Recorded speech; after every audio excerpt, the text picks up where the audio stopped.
The Raven by Edgar, Allan, Poe. Once upon a midnight dreary, while I pondered, weak and weary, over many a quaint and curious volume of forgotten lore, while I nodded, nearly napping, suddenly there came a tapping, as of some gently rapping at my chamber door. "'Tis some visitor," I muttered, tapping at my chamber door. "Only this, and nothing more." How distinctly I remember it was in the bleak December, and each separate dying ember wrought its ghost upon the floor. Eagerly I wished the morrow, vainly I had sought to borrow from my books a crease of sorrow, sorrow for the lost Lenore, for the rare and radiant maiden whom the angels named Lenore, nameless here for evermore.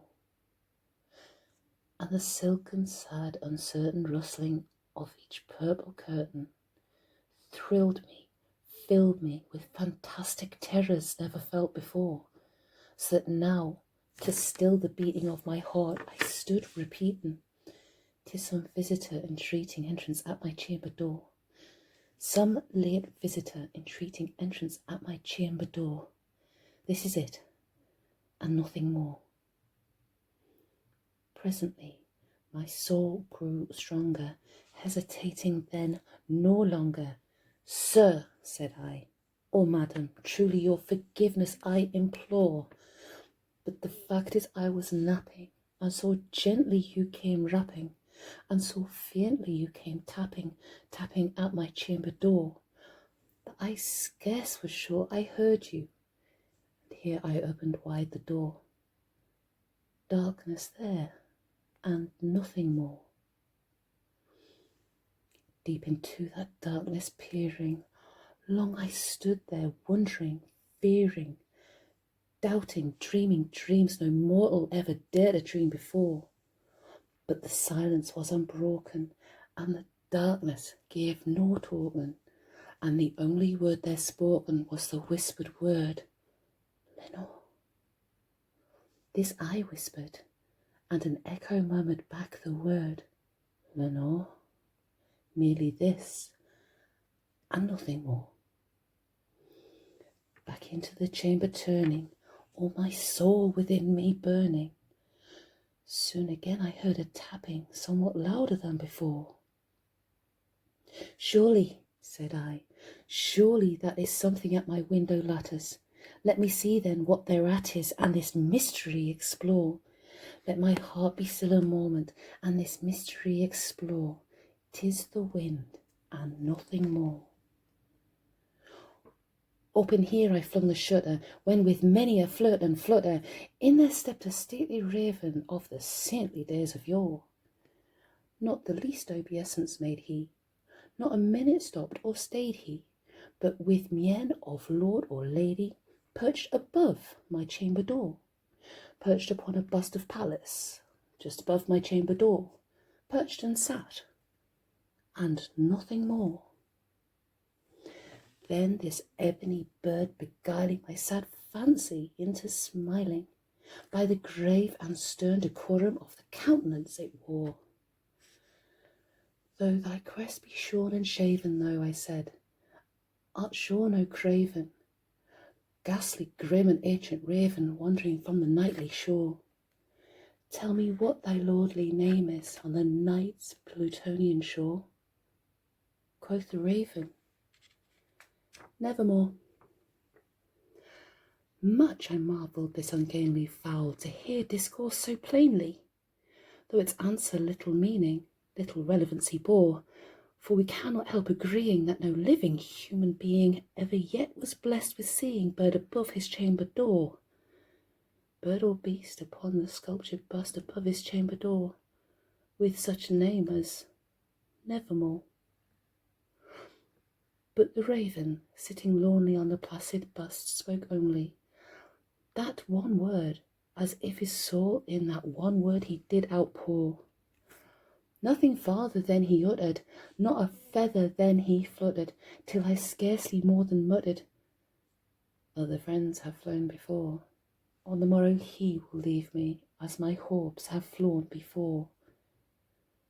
Then the bird said, nevermore.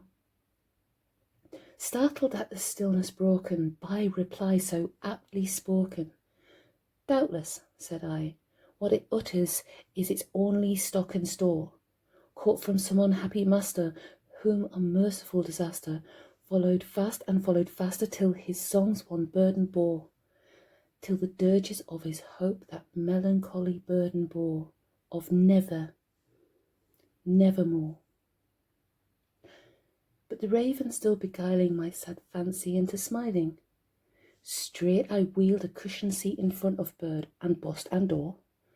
Then upon the velvet sinking, I betook myself to linking fancy unto fancy, thinking, what this ominous bird of yore, what this grim, ungainly, ghastly, gaunt and ominous bird of yore meant in croaking, nevermore. This I sat engaged in guessing, but no syllable expressing, to the fowl whose fiery eyes now burned into my bosom's core. This and more I sat divining, with my head at ease reclining, on the cushion's velvet lining, that the lamplight gloated o'er, but whose velvet violet lining with the lamplight gloating o'er, she shall press, ah, nevermore. Then methought the air grew denser, perfume from an unseen censer, swung by seraphim whose footfalls tinkled on the tufted floor. Wretch, I cried, thy God hath lent thee, by these angels he hath sent thee, respite, respite, and nepenthe from thy memories of Lenore. Quaff, oh quaff this kind nepenthe, and forget this lost Lenore. Quoth the raven, nevermore.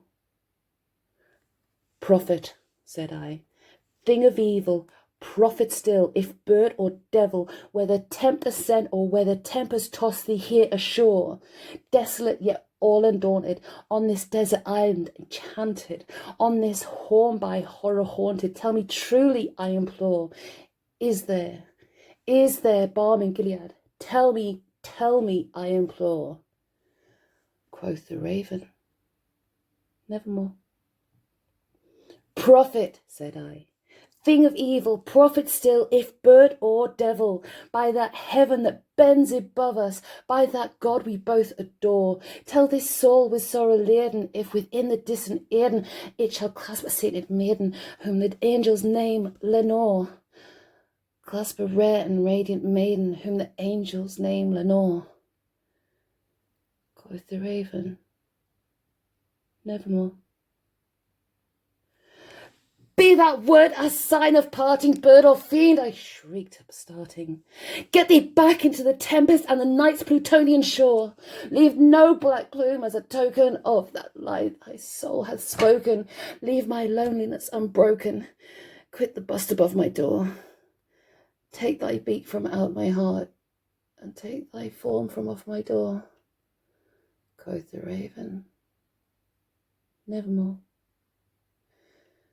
And the raven, never flitting, it still is sitting on the pallid bust of Pallas, just above my chamber door, and his eyes have all the seeming of a demon-sized dreaming, and the lamplight over him streaming throws his shadow on the floor, and my soul from out that shadow that lies floating on the floor shall be lifted nevermore.